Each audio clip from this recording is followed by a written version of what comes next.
What's good, YouTube family?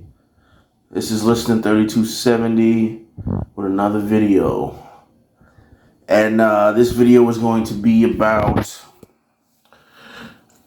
Smokin' Joe Frazier and George Foreman. Does George Foreman get too much credit for beating a Joe Frazier that was way past it and in full decline by the time they fought each other the first time? A lot of people give George Foreman, a lot of boxing fans give George Foreman a ton of credit for, knocking out Smokin' Joe Frazier in Jamaica in their first fight. But what no one seems to point out is that if you followed Joe Frazier's career and you've seen the film available on him, you could easily point out in the film that he's in horrible condition. Looks to be in the worst shape of his life. And he's not as fast. And,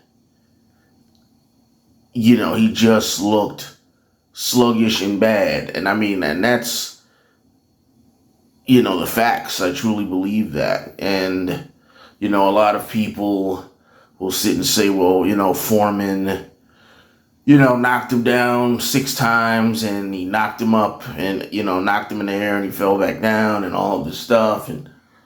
But Joe Frazier was in total decline. And, Joe Frazier was never the same after his fight of the century with Muhammad Ali, their first fight. March 8th, 1971. He was never the same, And Frazier had been hospitalized after the fight and had nearly died. Frazier was also, legally blind since the mid to late 60s in one of his eyes. Frazier was not the same. Now, I'm not saying that Frazier would have beaten Foreman. Styles make fights. Okay? Anything that Frazier likely would have done would have been countered by Foreman. But I do think that Frazier could have put on a much better performance if he had been in better shape and not been in decline. Now, they fought a second time and nobody talks about that because it took Foreman longer to get him out of, get him out of there. It took him 5 rounds opposed to 2 the second go round. But nobody wants to talk about that because Frazier did better. It's taboo. Nobody cares. But I truly think that Frazier would have definitely put on a better fight against Foreman. I do. Maybe the first go round, if Frazier was in better shape and not in decline, I say maybe it goes another 2-3 rounds maybe. And I think that Frazier would have landed some more shots on Foreman.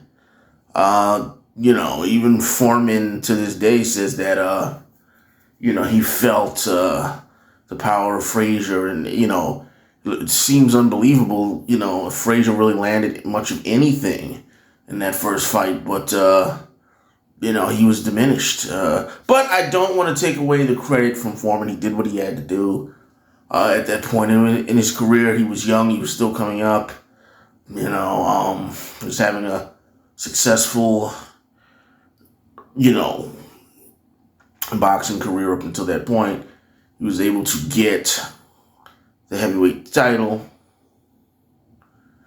at that point, in Jamaica. Kept it for a year, losing it to Ali. I will probably go over the Rumble in the Jungle 2 in another video. you know, I have questions about Foreman's punching power overall. He's the hardest puncher of all time, and et cetera, et cetera. Him and Ernie Shavers, seems like those are who the boxing historians seem to love in terms of power. But Sonny Liston and certain guys get left out of that argument. But, I'll probably cover that in another video. But that is my say on it.